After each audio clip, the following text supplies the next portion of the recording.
Welcome to Weather Extra. I'm First Alert Meteorologist Jillian Johnson. The first week of August is now behind us, and it definitely was a hot and humid week across central Texas. But just how hot has it been this year compared to last year? Well, here's more on that. Here in central Texas, after a rather cool month of July, we finally started to feel the summer heat and humidity crank up as we moved into the month of August. We typically should see our first 100-degree day fall around July 4th, but this year we didn't record our first triple-digit day until July 30th. Now, the highest temperature so far in 2025 is 102 degrees, which was recorded at the Waco Regional Airport back on July 31st. This time last year, we recorded 3 100-degree days by the end of July, 2 of them in June and 1 in July. So comparing to where we are this year, we're not too far off from last year. Now, for all of 2024, we saw a total of 21 100-degree days, with 14 of those occurring in the month of August. So if you lived in Texas long enough, you know there's still plenty of time for the heat to ramp up, as August is the hottest month of the year for us. And last year, we had to wait until October 15th for the triple digits to come to an end. Last month was filled with cooler than normal temperatures and lots of rainfall here in central Texas. For a look back at the month of July, here's First Alert Meteorologist Sean Bellafiore. July 2025 was one for the record books here in central Texas, and of course that had a large part to do with the very heavy rains that fell during the beginning of the month. We will get to the rainfall totals from July 2025 coming up in a second, but one of the oddest things happened during the month of July. It's only happened 11 times since the year 2000, a streak of 21 days or longer of cooler than average highs. We got to 27 straight days with a cooler than average high temperature, just breaking that streak in the last 2 days of the month. So as we take a look at the average high, which was 93.0 degrees, that is now tied for the 15th lowest average high in the month of July. The low temperature average, though, was very close to normal, right at 74.1 degrees. So that helped to drop us a little bit farther as you take a look at the average high, or the average temperature rather, which is the average high and the average low together. We are solidly in 18th place, 83.5 degrees. The rain was, of course, one of the big stories, and it was mostly heavy rain for the first part of the month. On July 9th, we recorded 1.8 inches of rain, which is just 0.02 inches shy behind our average amount of rain that we normally see in the entire month. We finished 7th rainiest July in history, 6.27 inches of rain, our rainiest July since 2013. And as we take a look at June and July, taking a look into the summer months, well, we finished June 2.23 inches above average. We finished July 4.45 inches above average, and we almost got to 6 3/4 inches of rain more than normal for the first 2 months of summer this year. Compared to last year, we were actually at this time running an almost 2.5 inch rainfall deficit. So how does summer stack up? Well, summer 2025 is going to be at least the 11th rainiest. We need another 0.03 of an inch of rain to get us into the top 10. If we get another 2.17 inches, that puts us in the top 5, which top 5 is currently summer 21, another exceptionally cool one. Reporting in the studio, Sean Bellafiore, KWTX News 10. Here's a look at the latest drought monitor update from this past Thursday, August 7th. Here at home, we are sitting in great shape and currently have no ongoing drought thanks to the rain in July and also earlier last week. And if you zoom out and look at Texas as a whole, 72% of the state are also not dealing with any drought currently. But there's still some parts that are in desperate need of rain. Some of those areas are out west across the Big Bend region and through the South Texas plains, especially around and west of the San Antonio area. As you just saw, severe drought conditions continue around the San Antonio area, and because of the dry ground and hot temperatures last week, what started out as an authorized controlled burn quickly got out of control south of downtown. The growing brush fire in South Bexar County led to the evacuations of 30 nearby homes. The fire did quickly spread to some vehicles and homes, and a shed was even destroyed by the fire. Over 30 firefighting units from 10 different departments worked to stop the fire throughout the past week. The Texas A&M Forest Service named the fire you just saw the Silver Mountain Fire. And some of you may be wondering, well, how do wildfires get their names? Well, unlike hurricanes, which get named from a predetermined list, wildfires can take inspiration from the local geography or a nearby landmark. Here's what the Texas A&M Forest Service had to say when asked how they pick out the names of wildfires in the Lone Star State. You'll find a lot of our fire names are typically related to that area of the state. Or they're named after a creek bed or some kind of landmark. But you will find that when we're busy, sometimes our incident commanders or our firefighters will just make a list of maybe a topic they're interested in. Wildfires have been ongoing across the western portions of America and across Canada too. CBS's Jason Allen was in California this past week and has the latest on some of the wildfires happening out west.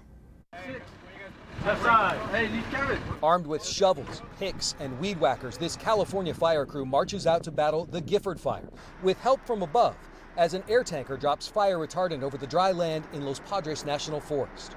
Just to get out there to that fire edge, it takes an extreme amount of work, and you can't just always take vehicles out there. Santa Barbara County Fire's Scott Safechuck says dry vegetation has contributed to the fire's explosive growth. Low humidity, high temperatures, wind influence in alignment with drainages, that just allows for a perfect mixture that creates extreme fire behavior. The smoke that is just hanging in the canyons, not only from this fire, but others across California and Canada, is creating hazardous air quality across the country. Air quality, even miles away from the fire, can really affect community members, particularly elderly, children, people with respiratory issues like asthma. On Monday, the Gold Fire erupted east of Los Angeles, forcing campers to evacuate the San Bernardino National Forest. Meanwhile, in Maui, firefighters contained a brush fire after it scorched 33 acres. Residents are already on edge this week as they mark 2 years since the deadly wildfires on the island. PTSD, yeah. We lost our house in Lahaina, so this is kind of scary to us. In Arizona, time-lapse video shows a wildfire in Grand Canyon National Park that's been burning for more than a month. Jason Allen, CBS News, Santa Maria, California.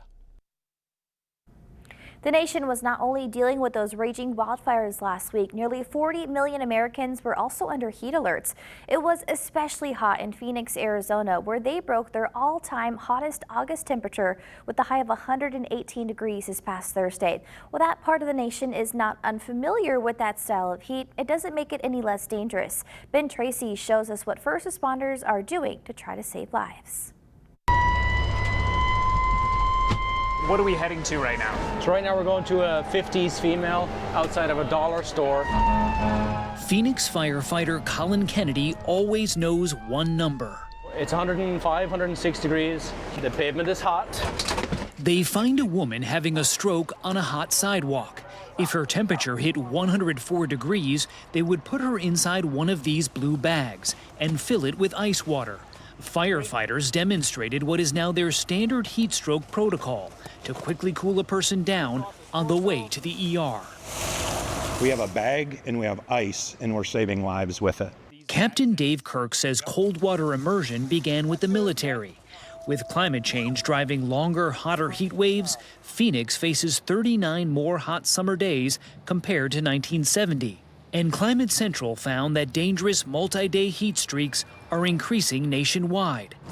Old ways of treating heat stroke no longer cut it. Putting ice packs around the, the neck area, the groin area, and then giving cold IV fluids. How much more effective is this approach of putting somebody in this bag of ice? It's night and day. It can cool patients up to 3 to 5 times faster, critical to avoiding brain damage and organ failure. Here in America's hottest city, every fire station now has something you'd find at a gas station. And this bag is going to come out, and it's going to come with us on the call. So right now we've been dispatched to a person down at a bus stop, unconscious person. In a trial last year, they used the ice bags more than 300 times. This summer, Phoenix is now stockpiling ice at popular trailheads to cool overheated hikers like this one on the spot. We're seeing people go from 108, 109, 110 core body temperature to 101 or 100 degrees even by the time they arrive at the hospital. Sir, can you tell me your name? At this Phoenix hospital, Dr. Jeff Komp has been training his team on the protocol for a few years. Why is putting somebody basically in ice water more effective? Because it's fast. The thermal conductivity of water is so much faster than air. Zip them up. He says cooling patients before the ER is a game changer. If we're able to decrease the amount of time that the patient is impacted by that higher temperature, it's going to be better. By doing this, we're decreasing mortality. We're saving people's lives. A new weapon in the Cold War on heat. For Climate Central, I'm Ben Tracy in Phoenix. Coming up next on Weather Extra, we head out to the mountains of West Texas in search of a bighorn sheep who need help growing their population as disease is causing them to disappear. We'll be right back. Welcome back to Weather Extra. The hunt for lambs in the mountains of Texas is on, where a little bighorn could be making their last stand. Jason Allen was there with more on how biologists are trying to grow the population. We flew to the top of the Franklin Mountains in West Texas, joining wildlife biologists as they looked for bighorn sheep that in this state are becoming harder to find. We're up here and we're looking at the hillsides, and in this kind of terrain, not easy really to spot. Bighorns are indigenous to the Western Mountains and were once revered by Native Americans. Froilan Hernandez and his team from Texas Parks and Wildlife discovered the sheep in Texas, however, are disappearing. We've lost over 50% of the Texas herd because of disease. Wow, issues. 50%. Over 50%. Just in a few short years. Just in the last 5 years, we've lost over 50%. The disease spread to the bighorns from other animals that people brought to the region. So last fall, biologists planned a rescue. They captured dozens of bighorns from the only disease-free Texas herd left. They airlifted them to veterinarians to make sure they were healthy. Then they moved the sheep more than 200 miles to this isolated mountain range free of disease-carrying species. Yep. That looks pretty good. Some of the sheep were pregnant. And this flight was to find out if the herd not only survived, but grew. But unless we get eyes on them, there's absolutely no way that we can tell if they actually have lambs or not. You see her down there, Jake? I do. We spotted a solo bighorn on the hillside, and then a line of 9 lambs that were just days old among the sheep hopping across the ridge. Man, I am extremely, extremely happy, very, very satisfied. That's huge for this effort, isn't it? It's monumental. The Texas herd is growing again, and here biologists hope it won't butt heads with humans or disease. Jason Allen, CBS News, El Paso. Straight ahead on Weather Extra is this week's episode of Degrees of Science. In this episode, we spoke with a sports medicine doctor about the science of sports injuries, including why it's important for kids to not only focus on playing just one sport all year. More on that when we come back. Welcome back to Weather Extra. From muscle strains to sprained ankles and to broken bones, sports injuries are unfortunately something a lot of people deal with, either while playing a sport or just trying to keep in shape. In this week's Degrees of Science, the First Alert Chief Meteorologist Brady Taylor had the chance to talk with a sports medicine doctor about the science of sports injuries. Here's a listen into their conversation. Dr. Irvin, I guess first off, what are some of the common sports injuries that you all deal with? You know, you can see a lot of different injuries with sports. Some of the most common ones that we see would be sprains, strains. You, of course, can have broken bones. You can have tendinitis. You can even get concussions or joint injuries like dislocations. Some people get confused on what a sprain versus a strain is. A sprain is actually an injury to a ligament, which connects bone to bone, while a strain affects a tendon, which can affect muscle to bone. Somebody that sprains their ankle or strains a muscle, when does it get to the point where you should go see a doctor about something like that? Typically, you know, if you let it rest, do ice elevation for a couple of days and it's not getting better, that would be a great time to talk to your doctor. Of course, if after the injury you can't put full weight or walk normally, if it's a lower extremity injury, that would be a great time to see your doctor. And then if you have any significant swelling or bruising that you feel like is out of the ordinary, you lose any feeling or numbness in that injury, that would be a good time to go as well. So y'all deal with a lot of sports plus just your everyday people working out. Are there certain activities or sports that are a little more prone to injuries? Typically, you're going to get injuries with your contact sports. So things like football, soccer, rugby, you get more traumatic type injuries, but then you can get more overuse type injuries with sports where you have repetitive motion, whether that's running with cross country or track, or a shoulder injury with a volleyball or tennis player. So when you like people, particularly people like me that aren't in great shape and go to work out and stuff, sometimes you get inflammation when you're working out. What causes that, and is that a bad thing to be getting inflammation sometimes? So we actually all get inflammation when we work out, and it's supposed to happen. It's actually a natural part of our body's reaction to the physical stress that we're putting it through. When we exercise, whether it's cardio, running, or we're lifting weights, we actually are doing muscle damage, which is what's supposed to happen when you exercise. You have very small microscopic tears that actually help the muscle get stronger. You have to bring inflammation to that injury, which increases the blood flow, to trigger your body's response to then repair and adapt that muscle. So that's something we should actually see when we work out. So you were talking about the sprain and strain, ice and rest and stuff like that. So let's say you get an acute injury, like I say, a broken bone, something that rest isn't just going to be the only thing. What's the process of recovery for something like that?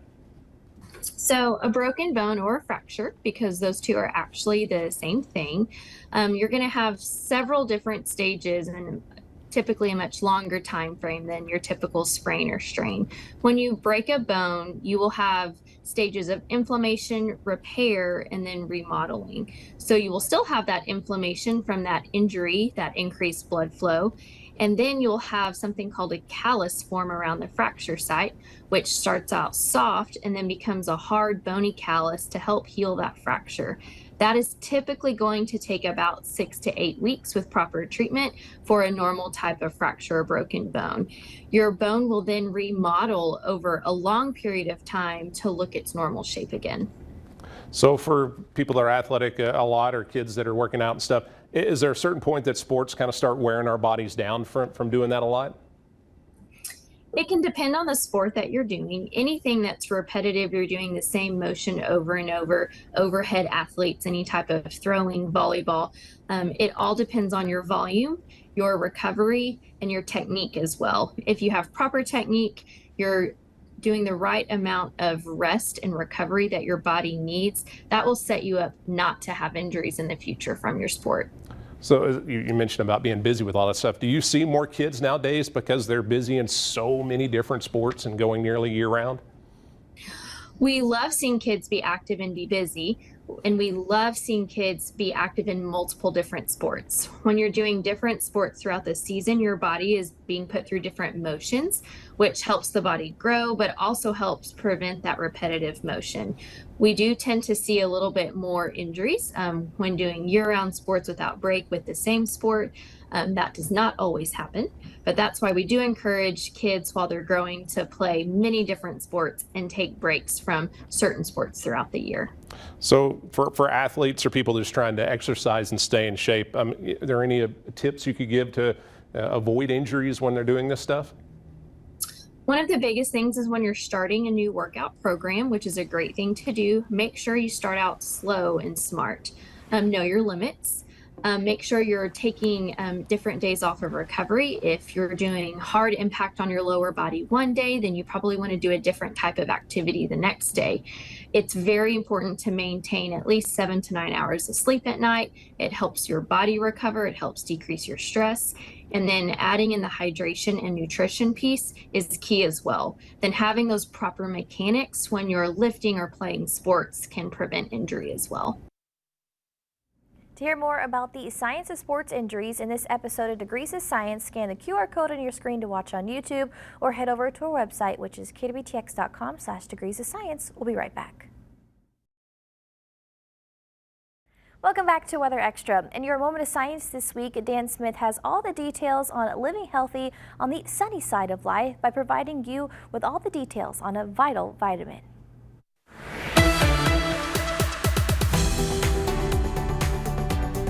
Last week, we explored all the benefits of vitamin C and how a lack of it has led to problems through the centuries. Now we turn from sun-kissed citrus to the sun itself, diving deep into the realm of vitamin D. Vitamin C is not naturally produced by the body, so we need to eat our fruits and veggies to get it. Vitamin D, however, is produced by the body with big help from a big celestial body. It's a complicated process, but when your skin is exposed to sunlight, the UVB radiation helps to convert certain chemicals into calciferol. Voila, vitamin D. You may remember from our UV blacklight episode that UVB is the type of radiation that can lead to sunburn if you're not careful. So, be careful. Aside from the sun, fatty fish flesh like salmon will give you a decent dose of natural vitamin D, while many varieties of dairy are fortified with it. Though it's just way more fun to say fatty fish flesh. So what's all that sunlight and a bit of seafood do for you? Well, a lot, as it turns out. Calciferol should be a good clue that calcium is the main benefit here, developing strong bones, plus helping your muscles and immune system. Vitamin D doesn't actually contain the calcium, it just helps you absorb it better. It's worth another historical look at what a lack of vitamin D can do as well. Cases of rickets ticked way up when the Industrial Revolution saw many people move from their sunlit farms to smoke-filled cities. Weak bones, muscle spasms, and stunted growth were especially evident in Victorian-age children. While vitamins are essential, you can still take too much. About 4,500 cases of vitamin D toxicity are noted in the U.S. each year, mostly from supplements. While some of the older folks do need more of it, too much calcium in your bloodstream can lead to anything from confusion to kidney failure. Your best bet still to get out in the sun, even if there's less of it in the wintertime, and help boost your odds for a healthy lifestyle. For this week's Moment of Science, I'm Dan Smith. Thanks for tuning into Weather Extra. That's all we have for you for this week's episode. We'll see you right back here next weekend for another half hour of nothing but weather and science. Have a great week.